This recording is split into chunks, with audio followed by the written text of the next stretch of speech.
আসসালামু আলাইকুম ওরহমতুল্লাহি ওবরাকাতু। ইন্নাল হামদুলিল্লাহ ওয়াসসালাতু ওয়াসসালামু আলা রাসূলিল্লাহি ওয়া বা'দ।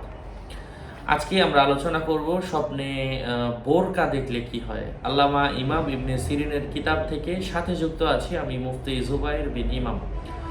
আলোচনা বুঝতে সাথেই থাকবেন। যারা এখনো চ্যানেলটি সাবস্ক্রাইব করেননি, ভেরিফাই চ্যানেলের ডিসক্রিপশন বক্সে ক্লিক করলে আমার পেজ এবং আইডি আসবে। এটা ছাড়া আলাদা অন্য কোনো পেজ নেই, আইডি নেই, ইমো নেই, হোয়াটসঅ্যাপ নেই, টিকটক নেই। নাম ছবি দেখে বিভ্রান্ত হওয়া যাবে না। প্রত্যেক ভিডিওতে আলাদা আমি সাবধান করি, সতর্ক করি।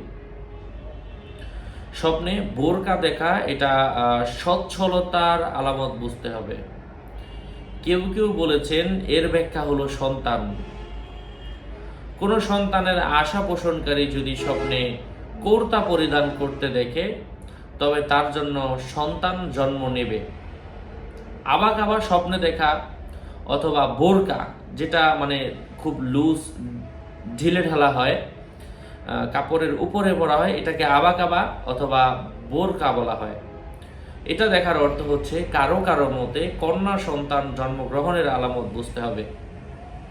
স্বপ্নে নিজের পায়ে রেশমি, অর্থাৎ নিজের শরীরে পায়ে অথবা গলায়, ঘাড়ে, হাতে রেশমি কালারের কোনো ধরনের বোরকা দেখা, এটা হচ্ছে সে উত্তম সুস্বাস্থ্যের অধিকারী হওয়ার সম্ভাবনা রয়েছে এবং সে প্রভাব প্রতিপত্তির অধিকারী হবে। প্রভাব প্রতিপত্তি তার মধ্যে বৃদ্ধি পাবে, এমন কিছু বোঝায়।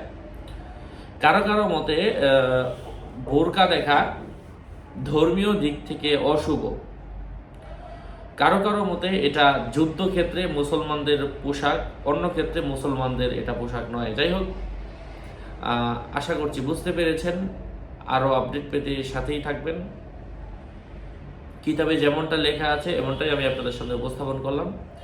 যদি সরাসরি এই কিতাবগুলোরও প্রয়োজন পড়ে আমার সাথে যোগাযোগ করে নিয়ে নেবেন। 01908183699 স্বপ্নের ব্যাখ্যার কিতাব। আমি যে বইগুলা থেকে আমল দোয়াগুলো আপনারা ভিডিও দেখছেন, সেই কিতাব যদি প্রয়োজন পড়ে নিবেন। আসসালামু আলাইকুম ওয়া রাহমাতুল্লাহি ওয়া বারাকাতুহু।